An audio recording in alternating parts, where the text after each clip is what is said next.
3 months after President Biden attended the World Climate Summit and pledged America's return to the fight against global warming, young activists are frustrated by a lack of action in Washington, D.C. Our Kevin Frey caught up with some of the climate advocates that he first met at that summit and put it together in this story. As thousands descended on Glasgow, Scotland, Jess Vacot's shirt was eye-catching.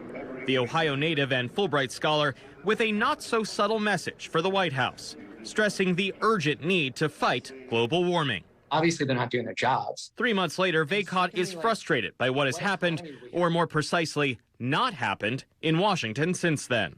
It's a real betrayal of, the duty of a representative to serve not only the constituents, but the betterment of humanity. Speaking at the Glasgow summit in November, President Joe Biden promised to go big, pledging more than $500 billion in climate investments as part of his Build Back Better plan.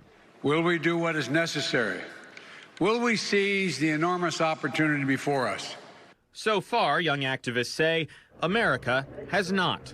The spending plan, critical to Biden's pledge to dramatically reduce U.S. carbon emissions, has stalled in the Senate. Which is quite depressing, honestly, but I can't say that I didn't expect anything less. Lily Aaron, a high school student from suburban Chicago who was at the summit, says she's angry. I do not believe we have taken on the leadership position that Biden promised, nor the one that he said in his speech that we hold, especially with the responsibility we do have as the biggest economy in the world and the second biggest emitter. The Biden administration points to administrative actions it's taken over the past year, including efforts to create offshore wind farms.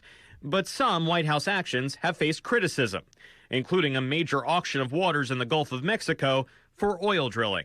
As for that major climate investment push, as recently as mid-January, Biden expressed some optimism that it could still get done. I think it's clear that we would be able to get support for the $500+ billion for energy and the environmental issues that are there.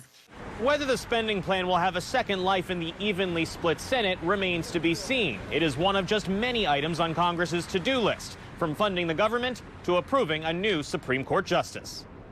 Absent that new spending, some, like Vacot, want Biden to be more aggressive with executive actions on climate, testing the limits of his power. He still has time to act on these, right? I'd like for him to prove me wrong. Shimon Michalczyk, whose group Plant for the Planet aims to plant 1 trillion trees to buy the world time to reduce emissions, is skeptical, saying he would not put too much hope in the federal government, even as the need to act decisively grows. It just seems like an easy decision to me. So I think it should seem like an easy decision to them if they just read a bit about what's happening. In Washington, Kevin Frey, New York 1.